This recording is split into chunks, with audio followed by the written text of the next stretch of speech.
জমনি কথাটো হ'ল ইমান দিন এনেই চিঞৰ বাখৰ কৰিলে। গৌৰৱ গগৈ পাকিস্তান গ'ল 14 বাৰ 15 বাৰ IASৰ লগত বহিল, গৃহ বিভাগে আমন্ত্ৰণ জনালে, ঢেৰ কিবা কিবি। আৰু পঞ্চায়ত নিৰ্বাচনৰ পূৰ্বে গৌৰৱ গগৈ আৰু মুখ্যমন্ত্ৰী হিমন্ত শৰ্মা ডাঙৰীয়াৰ এই কথাবোৰে উত্তাল কৰি ৰাখিছিল।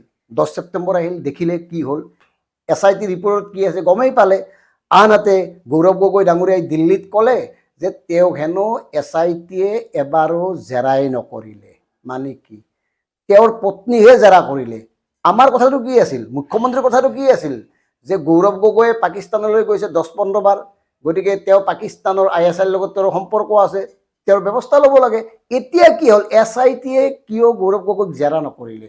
আৰু SIT জেৰা নকৰাৰ পিছতো মুখ্যমন্ত্ৰীয়ে কেনেকৈ গম পালে যে SIT ৰিপৰ্টত গৌৰৱ গগৈ সম্পৰ্কে ভয়ংকৰ তথ্য আছে? মানে SITয়ে ডক্টৰ হিমন্ত বিশ্ব শৰ্মা ডাঙৰীয়াৰ নিৰ্দেশ মৰ্মে সকলোবোৰ প্ৰতিবেদন প্ৰস্তুত কৰিছে নেকি? এই কথাবোৰ চিন্তনীয়। এইকাৰণে কৈছোঁ, গৌৰৱ গগৈৰ যদি পাকিস্তানৰ লগত কিবা অশুভ সম্পৰ্ক আছে, তেতিয়াহ'লে গৌৰৱ গগৈক শাস্তি দিব লাগে। কাৰণ পাকিস্তানৰ কথা কোৱাৰ বাবে অসমৰ একাধিক লোক বৰ্তমানো জেলত আছে। কথাটো মন কৰিব। ধন্যবাদ।